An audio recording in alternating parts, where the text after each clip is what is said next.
Hello everyone, আজ হলো 16ই June. আজ ফাদার্স ডে, কিন্তু সকাল থেকে মনটা প্রচণ্ড খারাপ থাকায় তেমন কিছুই করিনি। কেকের অর্ডারগুলো দিয়েছিলাম আর বাবার জন্য দোকান থেকে 5 টাকা দামে দুটো কেক নিয়েছিলাম। আর বাপি রাত্রিবেলা নিয়েছিল বিরিয়ানি, মোগলাই, মাজা আর আমাদের দুই বোনের জন্য দুটো চকলেট।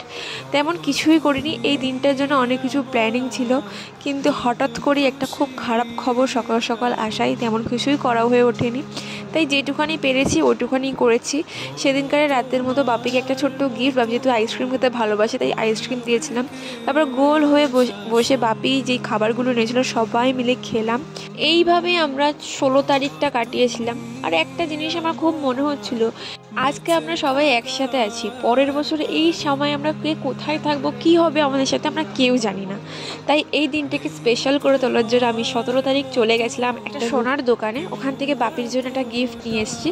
যে টাকায় বাবা মাকে গিফট দেওয়ার অনুভূতিটাই অন্যরকম। আর আমার বাপি দেখো চোখ খুলে খুলে তাকাচ্ছিল। তারপর গিফটটা নিয়ে এসে বাপিকে বলছি, গিফটটা দেখালে আবার তুমি রেগে যাবে না তো? ব্রেসলেটটা অনেক এক্সাইটেড সাথে আর কিছুটা ভয় নিয়ে বাপির হাতে পরানো মাত্রই বাপির রিয়াকশানটা তোমরা সবাই দেখতেই পাবে। আর লাস্টে তোমাদেরকে শোনাবো বাপি কি বলেছিল। তো বাপির রিয়াকশানটা তোমরা দেখো। বাপির হাতে দিয়ে যখন আমি বললাম চোখটা খোলো, বাপির রিয়াকশানটা কিছুটা এরকম ছিল যে এত টাকা কি দরকার ছিল খরচা করার। আবার রিয়াকশানটা কিছুটা এরকম ছিল, আমার অনেক দিনের ইচ্ছা ছিল এরকম কিছু পড়ার, সেটা এখন না, এই বয়সে না।